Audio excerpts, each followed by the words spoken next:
The Washington Commanders start off with that burgundy and gold W as they beat the Arizona Cardinals 20-16 at home. We've got your instant reaction here on Ref the District. Let's go. Greetings and salutations. Welcome to Ref the District here on the Believe Network. I'm Nathan Perry. That's the Stoner, and this is your instant reaction of the Washington Commanders 20-16 victory over the Arizona Cardinals. Stoner, this was a victory we expected, but not quite how we predicted. What did you think of this 20-16 victory? Well, you know, it was sloppy at times, especially offensively, but I know it's kind of a lame cliche, but it is the NFL and any victory is valuable. So a dub is a dub. They had a lot of chances to score a lot more points and to make us all feel a little bit better, but they did what they had to do and they squeaked by in the second half. They were down at halftime and ended up having a really strong second half, especially defensively, to pull out a 20-16 win. You can't be too mad about it. Make the adjustments and on to next week. I don't know. Arizona was only predicted to get 4 wins, so I think there's going to be plenty of people not happy with this victory. But you're right, a W is a W, especially when it's a burgundy and gold one. Now, you mentioned Washington being down at the half, large in part thanks to the poor play of Sam Howell. Giving up an interception and a fumble that was recovered for a touchdown. This is a young, sophomore player here for Washington, not having the greatest game, even though he ended up with a touchdown pass and a rushing touchdown that led Washington to victory. What did you think of Sam Howell's play this game? Yeah, it wasn't great. I don't want to get too down on him so early, being that this is his first kind of real game, because that game last year wasn't necessarily a real game. I get it, it was, but he finished at 19 for 31 for 202 yards. You talk about the 2 scores, 1 through the air, 1 on the ground, 2 turnovers, 1 on through the air and 1 on the ground. And that second one, of course, was the touchdown just before the half that Arizona scored on the sack fumble. That's the only touchdown that they scored, Arizona, the entire game. But I thought he was shaky. He looked confident, but man, he's given up too many sacks. 6 sacks that they got on him. That's just too many. Yes, it's offensive line for sure. That's an issue. But as we've talked about, I don't know, for 3 months, Eric Bieniemy has to figure out how to scheme around that bad offensive line.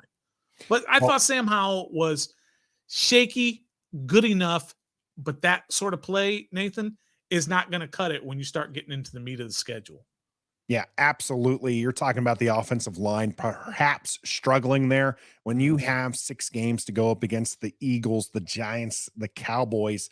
Those are some strong defensive lines that are going to give your offensive line fits. You don't want to see that against the Arizona Cardinals, which don't have quite the dominant line that those other teams do.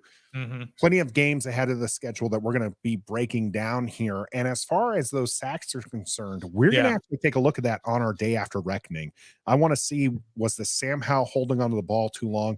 Was this the offensive line not doing what they needed to do? So we'll be doing that on our day after reckoning. So make sure you check that out here with our Ref the District channel, and that'll be coming up here. Continuing on, you mentioned the defense did not let up a touchdown against Arizona. The only touchdown came off of that fumble recovered for a touchdown. What did you think of the Jack Del Rio defense starting off the year pretty strong here? Well, this is, we've talked about again many times that this is a top 10 defense last year in most metrics. And then they went out and spent their first round pick on a defensive player in Emmanuel Forbes. And they completely dominated this game. The 7 points that Arizona scored was on, like we said, on that sack fumble. Another 3 points came off of Sam Howell's interception, where they didn't even move anywhere, but they were in field goal range. So that's 10 points right there. This defense basically gave up 2 field goals the entire game, and they were opportunistic. They had a couple of turnovers in the second half. They were just really good. And in the second half, I dare to say, I think they were great. They only gave up 210 yards the entire game, or 3.6 yards per game. And they made Joshua Dobbs look like Joshua Dobbs. and which is what they needed to do. So defensively, I thought they were awesome. Well, the defense was being anchored by Montez Sweat as Chase Young was out. Montez Sweat had himself a pretty darn good game. Deron Payne, Jonathan Allen doing what we expect from those two. What did you think of Montez Sweat with his sack and a half with that forced fumble as well? Yeah, and he had two tackles for losses. Montez Sweat dominated the line of scrimmage in this game. And this is why a lot of people said this is the guy you need to pay, that he deserves that big contract. He keeps playing like this, he's going to get $26 million a year at the end of the year, hopefully for Washington, but maybe for somebody else. But yeah, he was fantastic the entire game. He was abusing their linemen. He was making these great tackles. That sack fumble turned the game around. It absolutely turned the game around in the second half. Washington went on to kick a field goal, I believe, after that. I don't remember specifically. Maybe that was their touchdown. Field goal. Yeah. So he dominated. He was the most visible and most disruptive force defensively for this team the entire day. Thought he was great.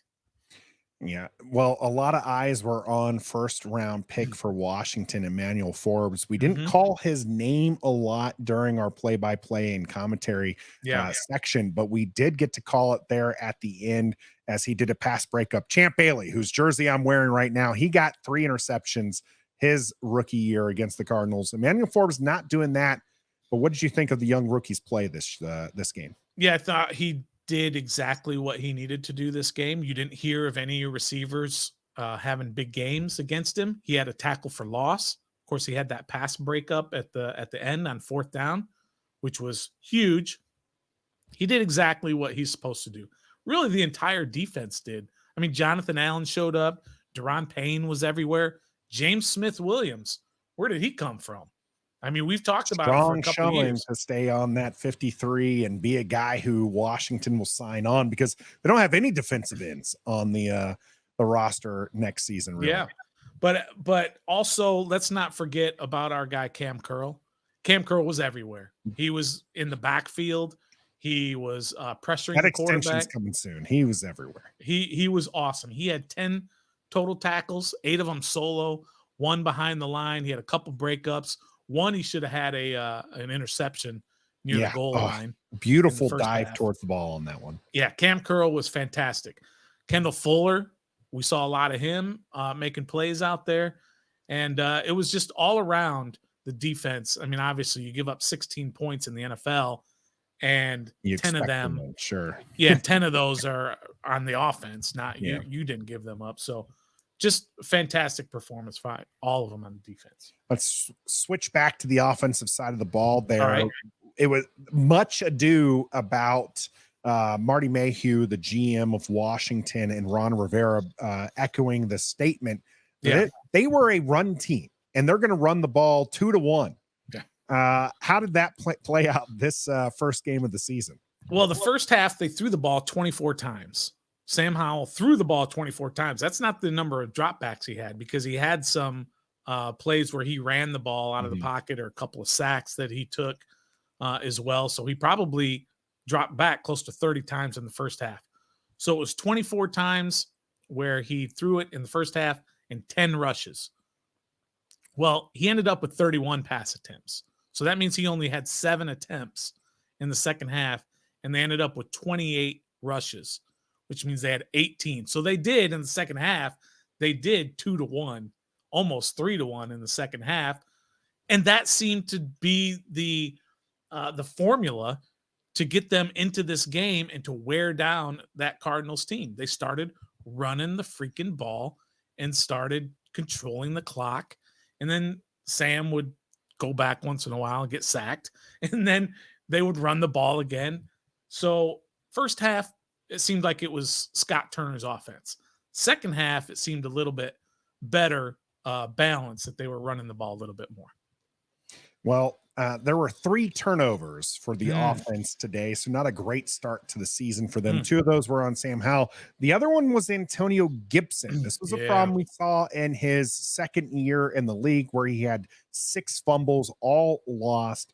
A lot of the Washington fan base very, very frustrated with him, not giving him any benefit of the doubt last year, even though he didn't lose any fumbles. What do you think about his start to the season? And a bit of a difference here, Stoner. Normally, when he fumbled that second year, he was benched for a quarter or even a half, the rest of the half. This time, Eric Bieniemy going right back to Antonio Gibson, who had a pretty good screenplay there late in the game. He did get back to him, and he was out there for a few more plays, but he only rushed the ball for a total of 3 times. So, and I don't think in the second half he rushed the ball at all. Maybe he rushed it 1 time, but he did have the 1 reception for the 10 yards in that second half on that screenplay. Look, you can take the good with the bad. When you get him the ball in space, you see what he can do. He should have had that first down. They marked him short on that play, and Ron challenged it, rightfully so, and didn't win the challenge. Even Dean Blandino came on and said, I don't know why they didn't win that challenge. They should have. But he's kind of getting phased out of this offense a little bit. I hate to say it, Brian Robinson is getting all the carries. Brian Robinson had 19 carries. Gibby had 3.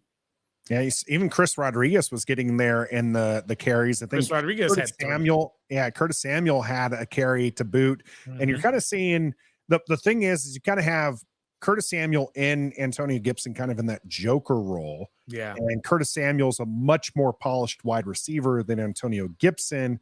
And the rushing ability is it leans towards Antonio Gibson, but probably not as much as the wide receiver. It leans to Curtis Samuel.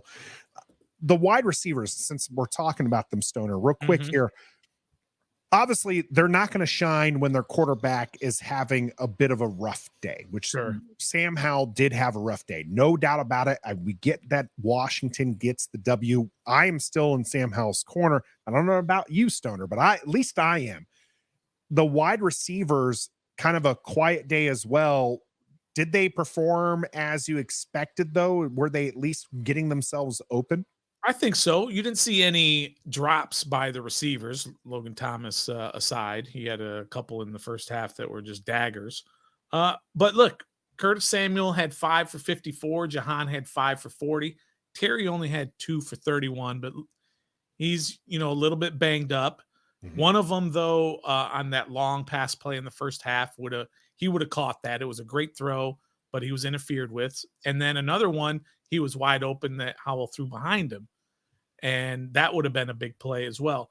But if you look at those numbers from Jahan Dotson, 5 for 40, you think, well, that's not great.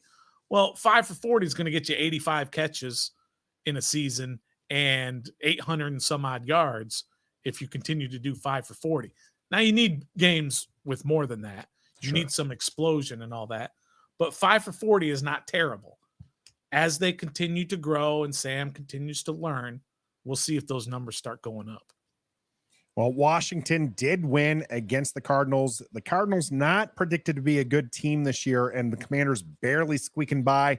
They go to Mile High to face the Denver Broncos next week. Any early predictions there, Stoner? I got to wait and see how Denver plays this week before I start making any early predictions. But it's never easy to go out there and play them.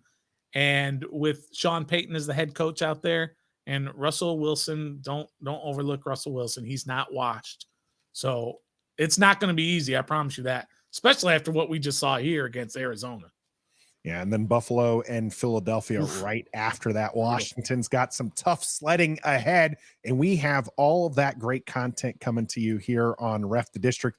So make sure that wherever you listen to your audio podcast, that you're subbed up there, or come out to our YouTube channel and like this video, subscribe to the channel, and until next time. A dub is a dub, Nathan. Be a fan.